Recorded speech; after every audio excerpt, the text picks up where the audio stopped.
அனைவருக்கும் வணக்கம். இப்போ நீங்கள் பார்த்துட்டு இருக்கிறது முடவாட்டுக்கால் அப்படின்னு பேர். என்ன முடவாட்டுக்கால்? முடம்னா தெரியும், கைகள் விளங்காமல் முட்டி போட்டுக்கிட்டு இல்லையா, அந்த மாதிரி மூட்டு வலியோடு நடக்கிறாங்க இல்லையா, முடவன். அது மாதிரி முடவாட்டுக்கால்னால் அந்த முடக்க எடுக்கிறது, அந்த முடவனுக்கு உதவி பண்ணுறதுன்னு அர்த்தம். மூட்டு வலி, கைகால் வலி, இடுப்பு வலி, எலும்பு சம்மந்தமான அனைத்து வலிகளும் எடுத்துடும். இதில் கால்சியம் சத்து அதிகமாக இருக்கிறதுனால தான் இதுக்கு அந்த ஒரு பவர் இருக்குது. இதை அந்த காலத்தில் அந்த சித்தர்கள்லாம் நிறைய சாப்பிட்ருக்காங்க, 48 நாள் சாப்பிட்ருக்காங்க. இது எங்கே அதிகமாக விளையுதுன்னு சொன்னால் அந்த மலையில் தான் கிடைக்கிது. கொல்லிமலை, அது மாதிரி சேர்வராயன் மலை, இந்த மாதிரி மலை இடையில அந்த 2 மலைகளுக்கு இடுக்கில் நெருக்கமாக இருக்கும் பாறை. அந்த பாறை இடுக்கில் தான் இது விளையுது. இதுக்கு பாருங்கள், வேர் கிடையாது. வேர் இல்லாமல் இப்படி விளையுதுன்னா அந்த பாசி மாதிரி வளர்ந்து அப்படியே பெருத்துடும். இதை எடுத்துகிட்டு வந்தால் நம்ம சூப் வச்சு சாப்பிட்றாங்க. அது சூப் வச்சு சாப்பிடும்போது நமக்கு இந்த கைகால் வலி, உடம்பு வலி, மூட்டு வலி எல்லாம் சரிமாறுன்னு சொல்கிறாங்க. நாங்களும் அதை வாங்கி பயன்படுத்தி தான் இருக்கிறோம். அதனால தான் அந்த வீடியோ நான் உங்களுக்கு போடுறேன். இது எங்கே கிடைக்குன்னா, நீங்கள் உங்கள் ஃப்ரெண்டுக்கிட்ட சொல்லி வைங்க. அது மாதிரி மலைக்கு போகிறவங்க நம்ம வாங்கி வச்சுக்கலாம். இது 6 மாதம் வரைக்கும் நம்ம கெடாமல் பாதுகாத்துலாம். எப்படின்னா, ஒரு சாக்கு பையில் சுற்றி கொஞ்சம் மணல் போட்டு ஒரு சாக்கு பையில் சுற்றி வச்சிங்கன்னா 6 மாதம் வரைக்கும் கெட்டு போகாமல் இருக்குமா. நம்ம அப்பப்போ நம்ம இதை எடுத்து பயன்படுத்திக்கலாம். இதில் கால்சியம் சத்து அதிகமாக இருக்குது. அதே மாதிரி சர்க்கரை வியாதி கூட இது கண்ட்ரோலாக இருக்குதுன்னு சொல்கிறாங்க. சூப் என்ன பண்ணணும் சொன்னால், நம்ம சாயந்தரம் 4லேருந்து 5 மணிக்குள்ளே தான் சாப்பிட்ணும். வெயில் டைம்லேயே அல்லது பகல்லையோ காலையில் சாப்பிடக்கூடாது. நைட் டைம் தான் சாப்பிட்ணும். குறைஞ்சது 10லேருந்து 15 நாள் வரைக்கும் நான் சாப்பிட்டு பார்க்கணும்.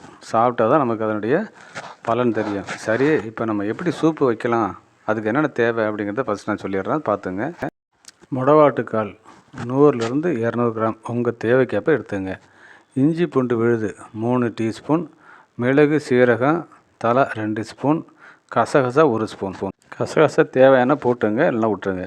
தேங்காய் துருவல் 3 ஸ்பூன், சின்ன வெங்காயம் பொடிப்படியாக நறுக்கியது 1/2 கப்பு, தக்காளி பொடிப்படியாக நறுக்கியது 1/2 கப்பு, லவங்கப்பட்டு சிறு துண்டு, பூண்டு தேவைக்கேற்ப.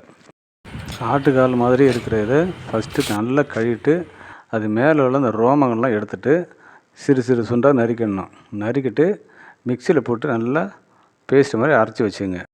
இஞ்சி பூண்டு கசகசா தேங்காய் துருவல் அனைத்தையும் சேர்த்து மைய அரைச்சி வச்சுட்டு, சின்ன வெங்காயம் தக்காளி 2ஐயும் சேர்த்து பொடி நறுக்கி வச்சிடணும்.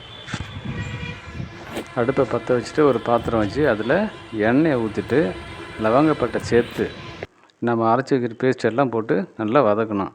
அதுக்கப்புறம் சாம்பார் வெங்காயம் தக்காளி சேர்த்து வதக்கி கொள்ளவும். இது வதங்கியதும் முடவாட்டுக்கால் அரைத்த மசாலா சேர்த்து 1 லிட்டர் நீர் விட்டு கொதிக்க விடவும். 20 நிமிடம் கொதித்த பிறகு இறக்கி பூண்டு தட்டி போட்டு உப்பு போட்டு இதை மிளகுத்தூள் தூவிடணும். ஒரு சிட்டிக்கு மஞ்சத்தூள் கூட போட்டுக்கலாம். அதில் போட்டு சூப்பு மாதிரி நல்லா ஆற வச்சு 1 டம்ளர் 1/2 டம்ளர் குடிச்சிடுங்க. 15 நாள் குறைஞ்சது சாப்பிட்டிங்கன்னா உங்களுக்கு அதனுடைய பயன் நல்லா தெரியும். இதை நீங்கள் சாப்பிட்டு பார்த்துட்டு எப்படிங்கிறது சொல்லுங்கள். அதில் மிளகுத்தூள் போடுறாங்க, போட்டுட்டு நல்லா கலக்கிட்டு 20 நிமிஷம் கிட்டோம். மிளகுத்தூள் போட்டாச்சு, நல்லா கொதிக்குது பாருங்கள், தலைப்பலான்னு கொதிக்கும். கொதித்ததுக்கப்புறம் இறக்கி ஆற வச்சு உப்பு உங்கள் அளவுக்கு தேவை, எந்த அளவுக்கு தேவை அந்த உப்பு போட்டுங்க. ஆற வச்சு நல்லா இளம் சொட்டு குடிங்க. இப்போ சூப் ரெடி ஆகிடுச்சு. இதே மாதிரி வீடியோ பாருங்கள். நன்றி. இந்த வீடியோ உங்களுக்கு பிடித்திருந்தால் லைக் பண்ணுங்கள், ஷேர் பண்ணுங்கள். புதுசாக பார்க்குற நீங்கள் இருந்தால் ஒரு சப்ஸ்கிரைப் பண்ணிட்டு பாருங்கள். பெல் பட்டன் அழுத்திங்கன்னா அப்பப்போ ஏதோ ஒரு வீடியோ போட்டுருப்போம், அதையும் நீங்கள் பார்க்கலாம். உங்கள் நண்பர்களுக்கும் சொல்லிவிடுங்க. இந்த சூப்பை சாப்பிட்டு பாருங்கள். ஆட்டுக்கால் சூப்பு அப்படியே இருக்குது, அதே வாசனை அதே மாதிரி இருக்குது. நம்ம கடையில் போய் சாப்பிட்றோம் ஆட்டுக்கால் சூப்பு, அதே மாதிரி டேஸ்ட் வருது. நீங்களும் சாப்பிட்டு பயனடைங்கள். நன்றி. அடுத்தடுத்த வீடியோவை ஆதரவு தாருங்கள். மீண்டும் சந்திப்போம்.